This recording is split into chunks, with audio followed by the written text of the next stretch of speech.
За манай ардчилсан намын хурал амжилттай өндөрлж байна. Тэгэхээр дэлхийд нэртэй хоёр том лидертэй жирийн гишүүн би бас өрсөлдлөө.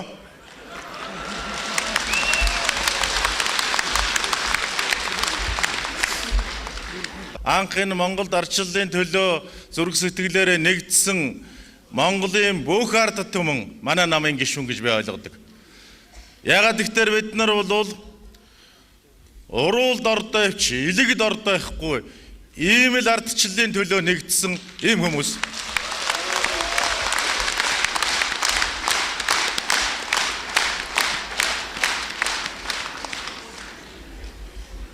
2008 он гэхэд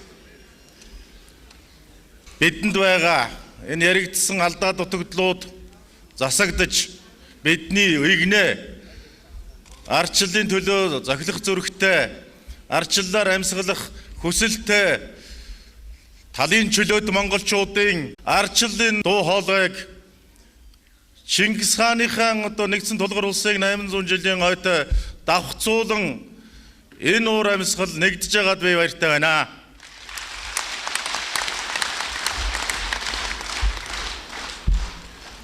Бид намаасаа гарсан ч, орсон ч, хаанч явсан бүх гишүүдтэйгэн бид бол элэг нэгтэй байгаа.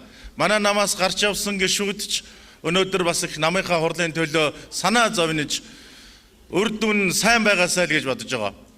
Ингээд Монголд бидний дэхлүүлсэн хүний эрх, шудраг ёсыг дээдэлсэн энэ үйл хэргийн төлөө жирийн гишүүн би хамгийн идэвх жармалтайгаар оролцох болно. Та бүхэндээ баярлалаа.